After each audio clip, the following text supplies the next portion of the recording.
The royal Challengers Bengaluru owner ఎవరు? మీరందరూ చెప్పి మాట ఏంటంటే యునైటెడ్ స్పిరిట్స్ అనేటువంటి ఆల్కహాలిక్ బెవరేజెస్ సంస్థ అని చెప్తారు.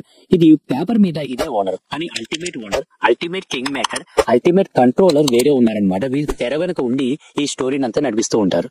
2015లో ఎప్పుడైతే విజయ్ మాల్యా పూర్తిగా యునైటెడ్ స్పిరిట్స్ అనే సంస్థను వదిలేసి విదేశాల చెక్కేసి పనిలో ఉన్నాడో అదే టైంలో యూకేకి చెందినటువంటి ఒక సంస్థ డియాగో పిఎల్సి అనేటువంటి సంస్థ అంచెలంచెలుగా యునైటెడ్ స్పిరిట్స్ అనే దాంట్లో స్టేక్ ని పట్టించడం మొదలెట్టింది అనమాట. 2016కి దాదాపుగా 54.8% స్టేక్ అయితే ఈ కంపెనీలో కొనేసింది. సో అల్టిమేట్ డెసిషన్ మేకర్ ఎవరంటే యునైటెడ్ స్పిరిట్స్ కి సంబంధించి డియాగో పిఎల్సి అనేటువంటి యూకే బేస్డ్ సంస్థ.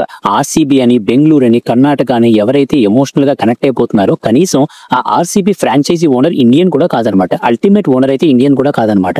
సో ఇక్కడ చెప్పొచ్చేది ఏంటంటే ఐపీఎల్ అనేది cricket plus entertainment plus business, ఈ మూడింటి యొక్క కాంబినేషన్ ఐపీఎల్. ఇందులో ఎమోషన్స్ కి తావులేదు. ఎమోషన్స్ క్రియేట్ చేసుకునేది ఎవరు?